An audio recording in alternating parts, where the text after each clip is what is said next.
আজ থেকে 200 বছর পর আমার বাড়িতে, আমার ঘরে যারা বসবাস করবে, যারা আমার জায়গা জমি ভোগ করবে, আমি কিন্তু তাদের চিনি না, তারাও আমাকে চিনবে না। কারণ তাদের জন্মের অনেক আগেই আমি কবরবাসী হয়ে যাব, আর ততদিন মুছে যাবে আমার নাম নিশানা। কবরটা নিশ্চিহ্ন হয়ে যাবে।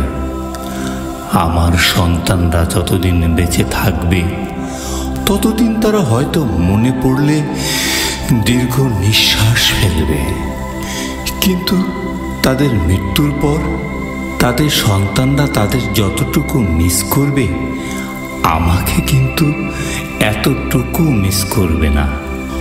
হয়তো পিতার কবর জিয়ারত করে দোয়া করার সময় দাদার জন্যও একটু করবে, কিন্তু তার পরের প্রজন্ম আর মনে রাখবে না।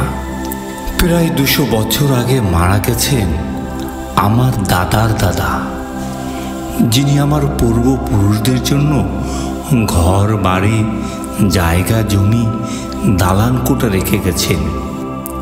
একই বাড়ি, একই জায়গা, জমি আমরা এখন ভোগ করছি, কিন্তু ওনার কবরটা কোথায় সেটা কিন্তু আমরা জানি না।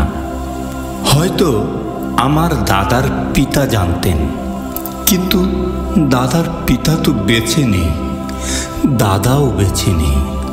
তবে 7-5 করে যে সম্পদের পাহাড় গড়েছেন, সেটা কবরে নিয়ে যেতে পারবেন? পারবেন না।